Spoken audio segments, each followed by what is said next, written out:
Shalom, selamat pagi adik-adik. Selamat datang dalam ibadah Sekolah Minggu Remaja Jemaat Baji Pamai Maros.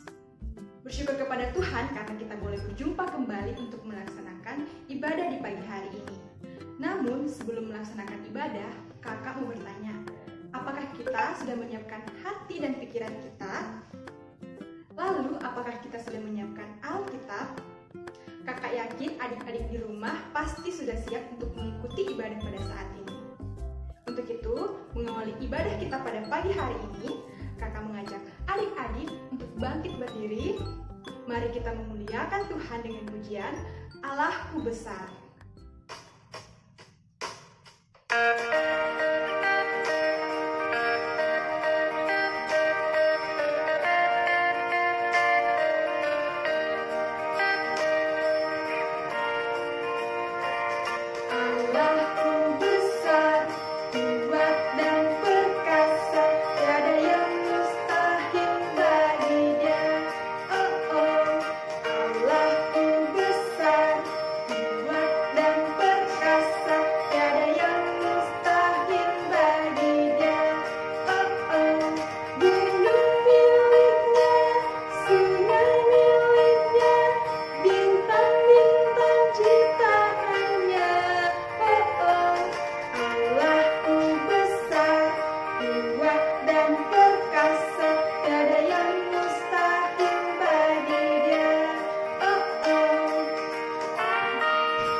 Selamat pagi ya Bapak, kembali kami anak-anak sekolah minggu remajamu datang menghadap hadirat-Mu.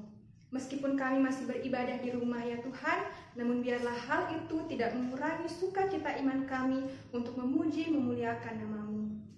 Sesaat lagi ya Tuhan, kami akan memulai ibadah kami.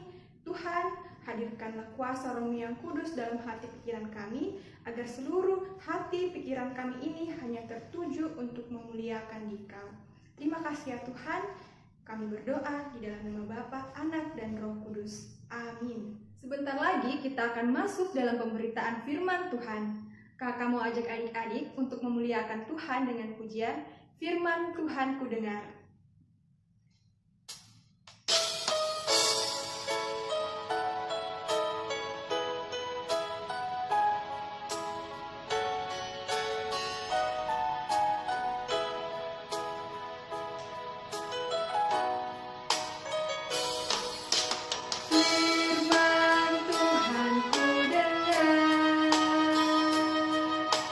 Ku tanam di hatiku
firman Tuhan yang terambil dari 1 Korintus pasal 8 ayat 1 sampai dengan ayatnya yang ke-13.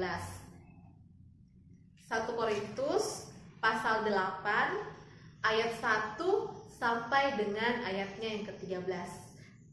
Sambil Alkitab kita tetap dibuka adik-adik, kita akan satu dalam doa firman Tuhan. Mari kita berdoa. Tuhan Yesus, pada saat ini ya Bapa, kami anak-anak-Mu Tuhan akan datang untuk mendengarkan firman-Mu ya Bapa. Tuhan Yesus, siapkanlah hati dan pikiran kami Tuhan. Berkati Tuhan buat hamba ya Bapa yang akan membawakan firman-Mu Tuhan. Pakailah hamba Tuhan, dan juga buat adik-adik di rumah ya Bapa. Mampukan kami Tuhan untuk memahami firman-Mu. Ya Bapa, ini doa kami telah siap untuk mendengarkan firman-Mu. Haleluya, amin.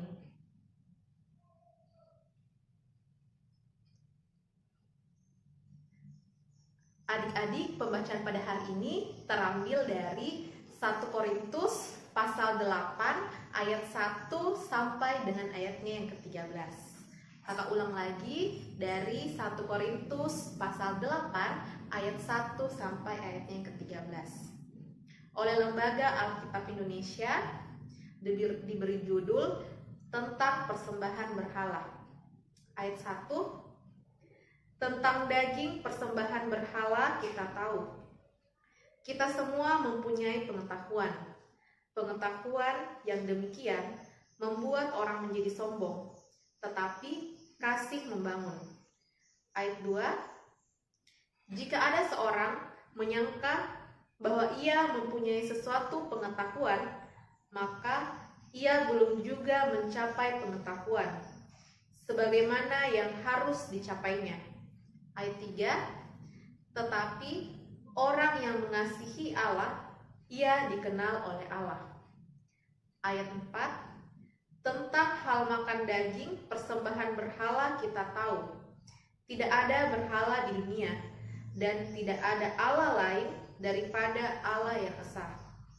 Ayat 5, sebab sungguh pun ada apa yang disebut Allah, baik di sorga maupun di bumi, dan memang benar, ada banyak Allah dan banyak Tuhan yang demikian.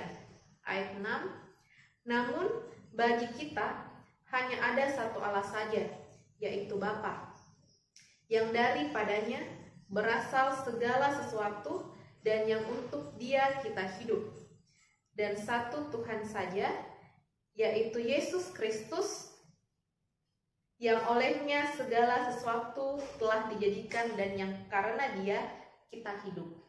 Ayat 7, tetapi bukan semua orang yang mempunyai pengetahuan itu. Ada orang yang karena masih terus terikat pada berhala-berhala, makan daging itu sebagai daging persembahan berhala. Dan oleh karena hati nurani mereka lemah, hati nurani mereka itu dinodai olehnya. Ayat 8, makanan tidak membawa kita lebih dekat kepada Allah.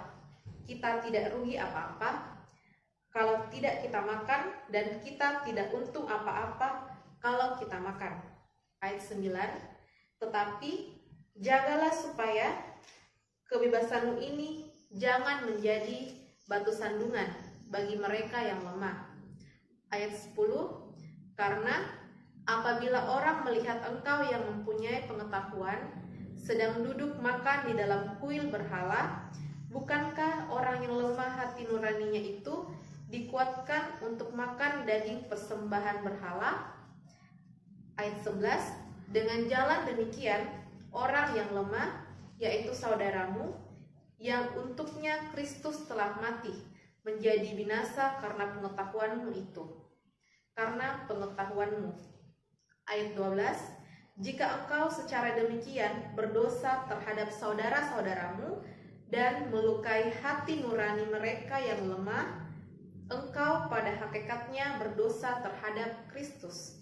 Dan ayat terakhir adik-adik, ayat 13, karena itu apabila makanan menjadi batu sandungan bagi saudaraku, aku untuk selama-lamanya tidak akan mau makan daging lagi, supaya aku jangan menjadi batu sandungan bagi saudara-saudaraku. Demikianlah firman Tuhan. Adik-adik, siapa yang senang jika punya banyak teman? Pasti semua orang senang karena punya banyak teman. Nah, coba adik-adik sebutkan berapa banyak dan siapa-siapa saja teman-teman yang adik miliki. Wah, banyak ya adik-adik teman-temannya. Nah, bagaimana caranya agar teman-teman kita tetap mau bersama atau berteman dengan kita adik-adik? Ya, kakak punya cerita mengenai dua orang sahabat yang bernama Thomas dan Tata. Mereka teman bermain sejak kecil karena rumah mereka berdekatan. Hari itu tidak seperti biasanya.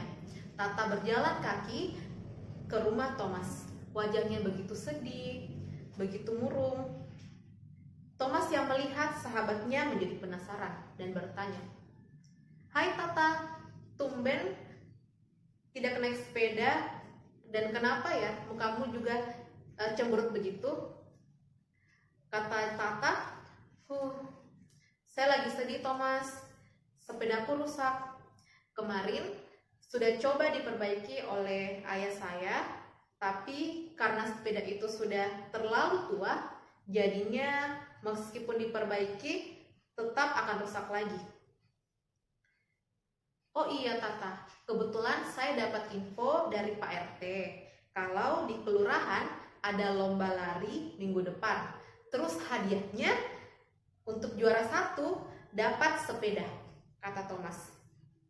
Tata segera melompat berdiri, wajahnya bersemangat sambil berteriak, "Yuk, ayo kita ikut Thomas. Ayo kamu temani saya daftar, terus kita ikut bersama-sama, siapa tahu saya bisa menang." Thomas pun mengaku setuju. Kata Tata, "Yes.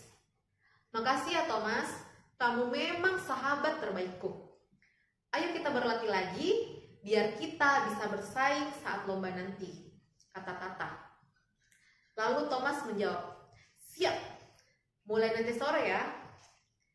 1 minggu Thomas dan Tata berlatih lari untuk mempersiapkan diri mengikuti lomba lari. Namun saat persiapan adik-adik, Thomas khawatir dengan Tata yang terlalu berlatih memaksakan diri sampai Tata sering terlambat untuk makan. Thomas pun menasihati Tata untuk menjaga kondisi tubuhnya supaya bisa mengikuti lomba dengan baik. Dan ternyata adik-adik, kekhawatiran Thomas pun terjadi. Pada saat lomba, Tata tidak terlihat sehat. Dia tampak kecapean. Tata juga demam sejak semalam. Thomas pun sebagai sahabat berusaha untuk menyemangati Tata untuk terus berusaha saat berlomba. Nah adik-adik, lomba pun dimulai. Thomas dan Tata berusaha sekuat tenaga untuk berlari secepat mungkin. Dan ternyata mereka memimpin perlombaan. Nah, tapi sampai di 3/4 jarak yang Tata dan Thomas tempuh, Tata tampak terlihat capek, mulai capek saat berlari. Dan adik-adik, karena Tata tampak capek, jadi larinya itu tidak terlalu cepat. Namun Thomas tetap berlari dan jauh meninggalkan Tata di belakang. Thomas pun berpikir untuk membantu Tata dan berencana untuk berlari secepat mungkin supaya bisa memenangkan juara 1 dan dapat memberikan hadiahnya kepada Tata. Tapi adik-adik, ketika Thomas terus berlari, Thomas melihat ke belakang. Thomas melihat Tata yang masih terus berjuang berlari. Thomas pun berpikir, mungkin kalau Thomas memenangkan lomba dan memberikan hadiah juara 1 yaitu sepeda kepada Tata, mungkin Tata tidak akan puas dengan hadiah itu. Kenapa?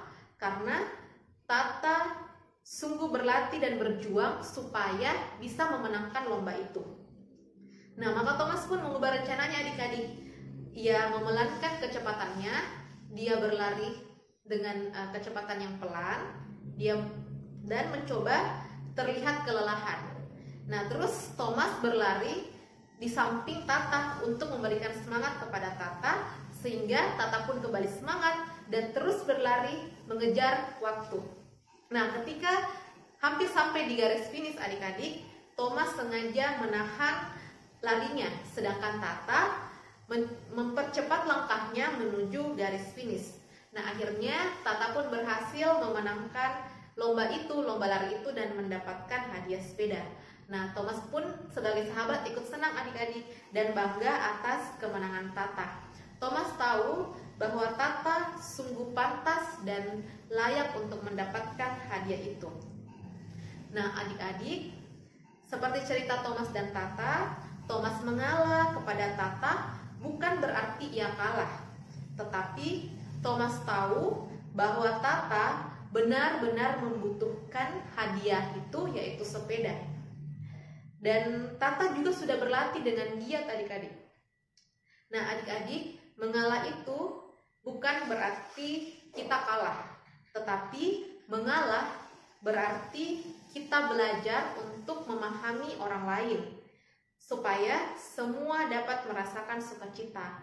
Nah, seperti misalnya adik-adik di rumah, ketika orang tuanya hanya bisa memberikan satu hadiah kepada adik-adik, mungkin adik-adik bisa mengalah kepada saudaranya, mengalah kepada kakak ataupun kepada adik untuk memberikan satu hadiah itu kepada adik atau kakak adik-adik. Begitupun misalnya ketika orang tua juga hanya bisa memberikan satu baju untuk satu orang, adik-adik juga bisa mengalah kepada saudara adik-adik yang lebih membutuhkan baju tersebut, karena adik-adik merasa bahwa adik-adik juga punya baju.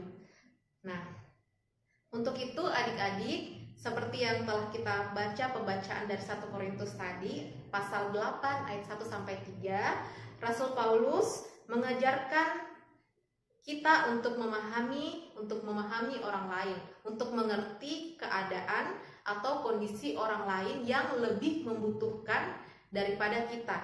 Nah, kita juga diajar adik-adik untuk mau mengalah kepada orang yang lemah atau orang yang lebih membutuhkan benda atau barang daripada kita. Demikian firman Tuhan. Sesaat lagi kita akan memberikan korban persembahan kita kepada Tuhan. Marilah kita memberikan yang terbaik menurut kerelaan hati kita. Sambil persembahan dikumpulkan, kita memuji Tuhan dengan pujian, "Aku bawa dan berikan."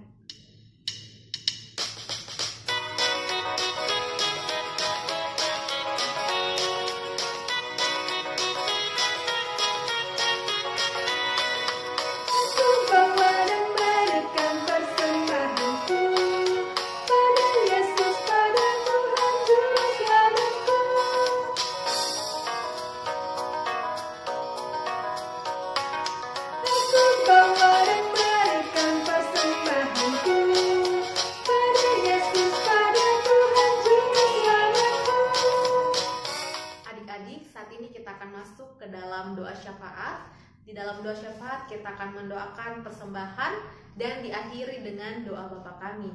Adik-adik yang di rumah, dalam posisi yang tenang, kita lipat tangan, tutup mata, dan kita satu dalam doa. Kita berdoa. Tuhan Yesus, terima kasih atas penyertaan kepada kami Tuhan, anak-anak-Mu sepanjang ibadah ini. Terima kasih juga Tuhan, tadi kami telah mendengarkan firman-Mu ya Bapa. Engkau berkati Tuhan agar kami Tuhan dapat memahami dan dapat menerapkan dalam kehidupan sehari-hari Tuhan. Mengenai firman tadi Tuhan yang mengajarkan kami Tuhan untuk bisa mengerti Tuhan keadaan orang lain dan mau mengalah ya Bapa kepada orang yang lemah dan orang yang membutuhkan. Tuhan Yesus, saat ini kami juga berdoa Tuhan buat adik-adik yang di rumah dalam tugas dan tanggung jawabnya Tuhan untuk belajar secara online atau daring. Engkau berkati Tuhan dan juga Engkau berikan kesehatan buat adik-adik ya Bapa. Kami juga berdoa Tuhan buat orang tua dari adik-adik. Engkau berkati Tuhan buat orang tua dalam melaksanakan tugas dan tanggung jawabnya Tuhan di pekerjaannya Tuhan dan pelayanannya, terutama ya Bapa dalam membimbing adik-adik di rumah. Tuhan Yesus, saat ini Tuhan kami juga berdoa Tuhan Buat adik-adik yang sakit yang Tuhan dalam kelemahan tubuh, Engkau berkati ya Bapa. Kami percaya Tuhan, Engkau datang Tuhan untuk menyembuhkan ya Bapa sakit penyakit yang diderita dan memberkati makanan dan minuman. Tuhan, kami juga berdoa buat adik-adik yang berulang tahun selama seminggu ini Tuhan. Engkau telah menambahkan 1 tahun lagi usianya. Engkau berkati Tuhan dalam pertambahan usia ini ya Bapa, sehingga senantiasa taat dan setia dan berbakti kepada orang tua. Tuhan Yesus, kami juga berdoa ya Bapa buat pengasuh sekolah minggu Tuhan dalam kerinduannya Tuhan untuk senantiasa membimbing, mengasuh adik-adik sekolah minggu ya Bapa, sekolah minggu remaja. Tuhan, Engkau berkati kakak-kakak pengasuh dalam tugas dan tanggung jawabnya, dalam pekerjaannya dan dalam pelayanannya. Tuhan Yesus Kristus, kami juga berdoa ya Bapa buat persembahan yang telah kami kumpulkan Tuhan lewat pekerjaan orang tua kami ya Bapa. Ajarkan kami Tuhan untuk senantiasa bersyukur Tuhan dengan apapun yang Engkau berikan kepada kami Tuhan, dan berkati juga persembahan yang telah kami kumpulkan sehingga dapat digunakan Tuhan untuk pelayanan baik dalam lingkup jemaat maupun di luar lingkup jemaat. Dan buat yang mengolah Tuhan, Engkau berkati Tuhan sehingga dapat digunakan dengan bijaksana. Tuhan Yesus, ampunilah segala dosa dan kesalahan kami ya Bapa. Inilah doa kami Tuhan yang telah mengajar kami berdoa bersama-sama secara demikian. Bapa kami yang di surga, dikuduskanlah nama-Mu, datanglah kerajaan-Mu, jadilah kehendak-Mu di bumi seperti di surga. Berikanlah kami pada hari ini Tuhan makan kami secukupnya, dan ampunilah kami akan kesalahan kami seperti kami juga mengampuni orang yang bersalah kepada kami. Dan janganlah bawa kami ke dalam pencobaan, tetapi lepaskanlah kami daripada yang jahat, karena Engkaulah yang punya kerajaan dan kuasa dan kemuliaan sampai selama-lamanya. Amin. Sebelum mengakhiri ibadah kita pada pagi hari ini, Kakak mau ajak adik-adik untuk bangkit berdiri dan kita memuliakan Tuhan dengan pujian Tuhan Yesus baik.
Demikianlah ya Tuhan ibadah kami pada pagi hari ini. Kiranya kasih setia Tuhan senantiasa mengalir dalam kehidupan kami.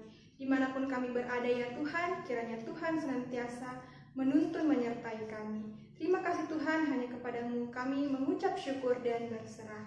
Amin. Demikianlah ibadah kita pada pagi hari ini.